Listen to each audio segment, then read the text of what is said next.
Hi, my name is Jennifer Dominguez, and this is my assignment for Book and Build. So after reading our ebook, one of the suggested stories is The Mermaid's Purse by Patricia Polacco. And the question to pose before reading the story to students is, how would you feel if there were no books to read? So here's just a few pictures of the story, just so you can kind of see an idea. Our main character's name is Stella, and she loves reading books, and so her pa created a separate building for her, and they called it the Mermaid's Purse, and it was her personal library.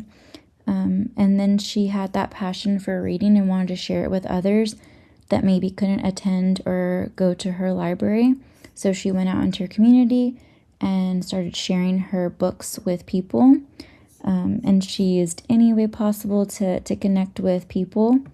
So just a quick little snippet of the story. Stella tries to find ways to expose her community to books that she loves. And after her pa makes her this library, she welcomes people to come and enjoy books that she has in her library. But she also realizes that not everyone can come to her physical library. So she decides to go out into her community and take her books to others around town to show them how books could be helpful, especially for some of the ranchers and farmers, but also how reading can just be important for enjoyment. So this really ties in to the pictures that I was showing earlier of Stella traveling around her community, sharing the books. She used different wagons and animals to help transport the books. So the actual build activity for this lesson is the kids have a mission to build their own little library. And the question is, how can they share books and reading with others? And here's just a few pictures that have a variety of different ideas that kids might be familiar with already. And so this is their chance to kind of come up with an idea of what they want an actual building, like Stella's Mermaid's Purse library in the story. What they want to create a mobile library, like a type of bike, a type of bus. What they want to create a book stand. I know my elementary school has a little book stand like that where kids can grab free books. Or what they want to create a digital platform. It could be even just like a slide that has different links to free books for people. And so just overall, what is their vision of how could they share books with others? This is just a little extension to the lesson. So it's a text to world connection. And I'm not going to click on the link in the video, but it does have information on a young girl that created her own library and then how she did that and the reasoning behind it and the purpose of her library. So this would be a great extension to make a text to world connection for students. And then moving on to the actual creation part. So students can create an actual physical drawing, paper, pencil. For those that are very artistic, they might want to draw it to show their idea. It could be a physical model. This could be with using cardboard. It could be using popsicle sticks. Any physical things that they could create and build it to make the model. It could be a digital design, similar to what I did on Canva right here. I just used the different shapes to create my idea and my model of my reading wagon.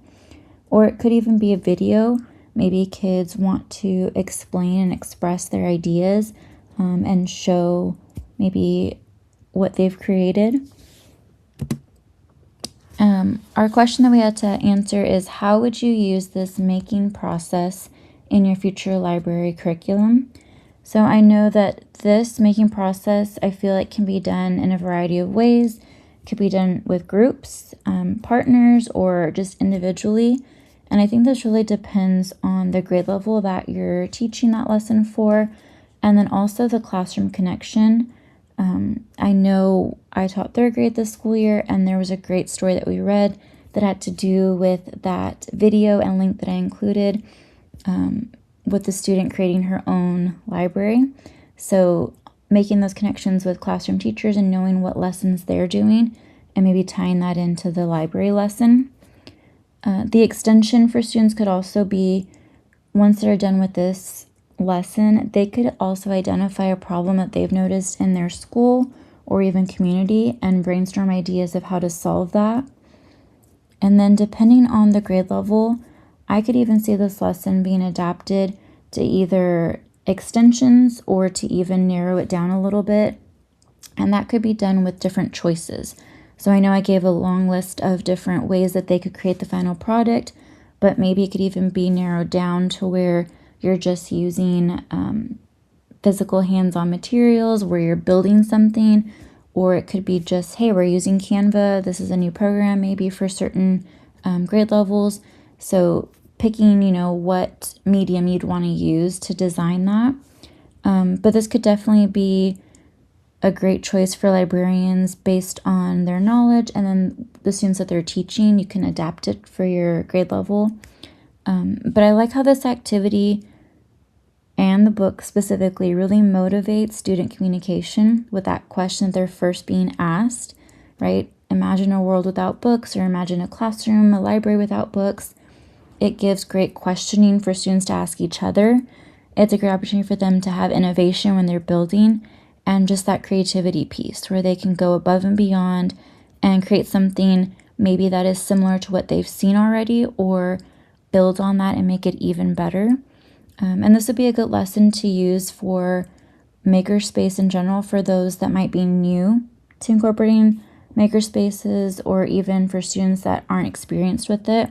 It's a great way to use that mentor text to kind of build on and then have that opportunity to create.